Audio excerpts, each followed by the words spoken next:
We're down here in the cellar to talk about the 2018 Aeolian. Some of the vintages you will be seeing or have seen, the 2015, 2017, 2018, are all really in some way or another defined by heat. 18 was no exception, although I think it was the most temperate of the three warm vintages.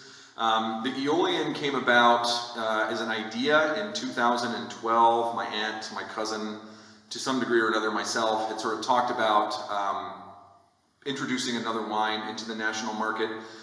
I had sort of always thought about it being focused on developing parts of our property that, the old established blocks sort of are what they are at this point, but with younger pieces of our property planted in the early 2000s or late 90s at Justice, are still changing and they're still dynamic, and it gave us a chance to look at things that might be sort of evolving into their next stage, which is really sort of conceptually where the wine was born.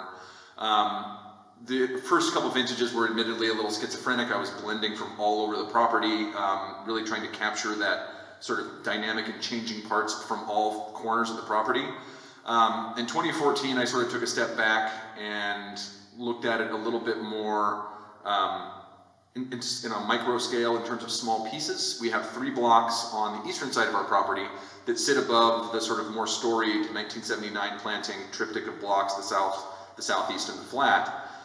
There are 3 younger blocks that were originally 108 Chardonnay. It was torn out and replanted in 2002.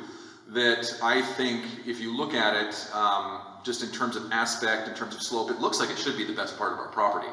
And so I really tried to hone in on that in 2014 to look at the 3 parcels, to see what was the most successful, and then to sort of build around that. And the formula has not changed ever since. We've really sort of honed in on that section of our property as being dynamic and qualitatively, rapidly sort of acceding to one of the best parts of our property, if not the best. And so that's sort of where we blend the Aeolian from. It is a blended wine from those 3. So some Pommard, some 777, and some 115. But we only make really subtle tweaks every now and again, just depending on what the vintage gave us and which of the blocks are sort of speaking in the most singular voice in that given time. Cheers.